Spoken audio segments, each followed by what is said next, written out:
Hello everybody, it's jBrereton here again with another episode of Dominions 4. Let's have a look at what's going on. So evocation research complete. I'm going to put the rest of the research right into it. I'm going to go for Magic Duel, based on the fact that the good folks at Tianchi are invading, and their Master of the Five Elements can occasionally spawn with Astral, I believe. Although I might be wrong, let's have a look. Nope, it's just elemental magic, but nevertheless evocation is quite a useful school for anyone with access to Earth and Astral, because it allows you to cast stuff like Gifts from Heaven, and also Blade Wind is quite effective against, not necessarily Niflheim, but TC, Katis and Soramatia are all quite vulnerable to it. We've got our elephants, thanks to Ketadata. Over in construction, we're at level 2 of that, so we'll have a look if there's anything we want to forge anytime soon.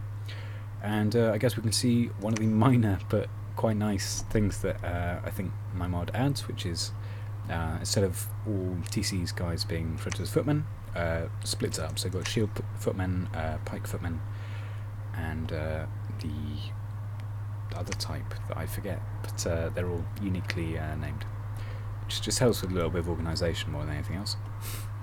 Over in Noria, we got attacked by Niflheim. In fact, in general, we lost some of the provinces we took back, and we didn't lose some of the others. But we are down relative to where we were before. Troops and desert divisions are starving, so we need to do something about that.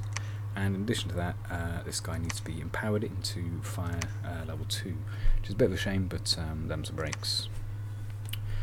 Over in Witchhaven, I'm a little bit worried about an attack from the Nifl Giants, so what I'm going to do is I'm going to actually I'm going to leave them there, and then when I get into this province we can then reevaluate, and also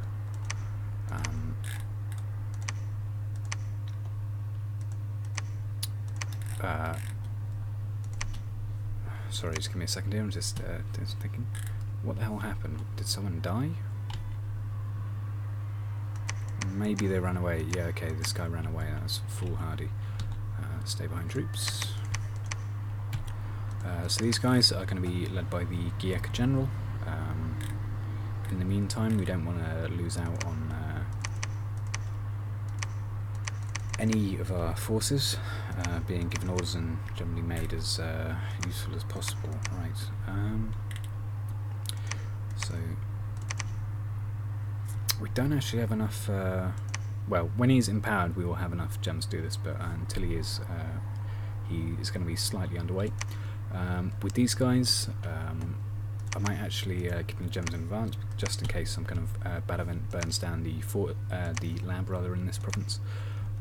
Giving them all 3 earth gems. The reason for that is to summon earth power, and then to use the other 2 gems they have to cast a full-size earth elemental, which is very valuable for them to be able to do, because the Nifl Giants are only size 5, which makes them vulnerable to trampling from anything size 6, unless they are being enlarged by their leaders, but I have not seen any evidence of that being done, so I'm not going to worry about it too much.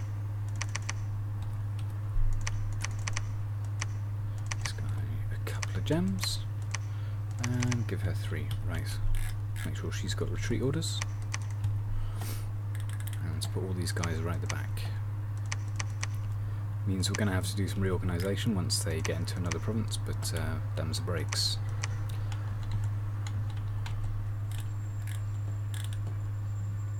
Guru definitely needs to be at the back. These guys are slow as hell, more or less immobile, so it's just one of them. Right, hopefully that will go swimmingly. In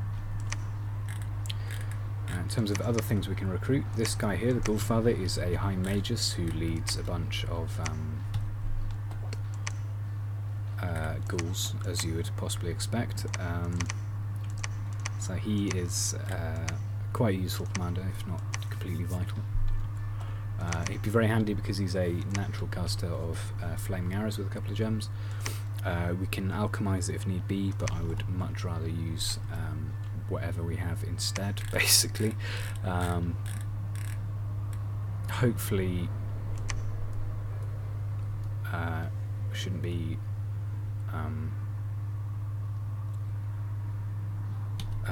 shouldn't be too far away from getting some more conjuration done, because this spell here, the leader that these guys have when you use brew Gandapara wine, is a fire mage, which is quite handy.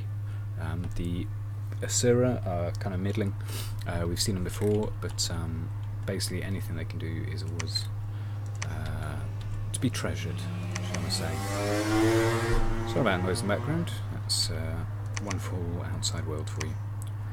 Right, this guy can lead a few more guys. I think he's got 25 magic leadership. Yep. So you can quite conveniently lead everything that we have so far. Let's go fire large. There we go. These guys are quite capable of defending against the attacks of TC. So I'm going to sneak this guy back. It's a shame we didn't find anything, but these things happen. And I guess we'll see what happens in this province. They may end up attacking it with the Shades and Shadow Soldiers, or they might still be a little bit concerned about the rest of the troops that we have. This guy is still in quite a good position to sneak through here and attack this province. Basically, my aim is just to kind of exhaust them rather than being terribly dangerous on their own. Niflheim is right there, which is not where I anticipated it being, but so be it. One of these days we may end up being able to reconquer this, or we may just lose, because in the end of the day we're in a 4-on-1 situation as one of the worst performing nations in EA, but you just never know, do you? So let's get us up to 11 PD. Any PD is handy when it has a ranged attack, when you are in the enviable position of being able to cast flaming arrows, so that's mainly what I'm banking on. This guy over here, I'm going to get him in the back.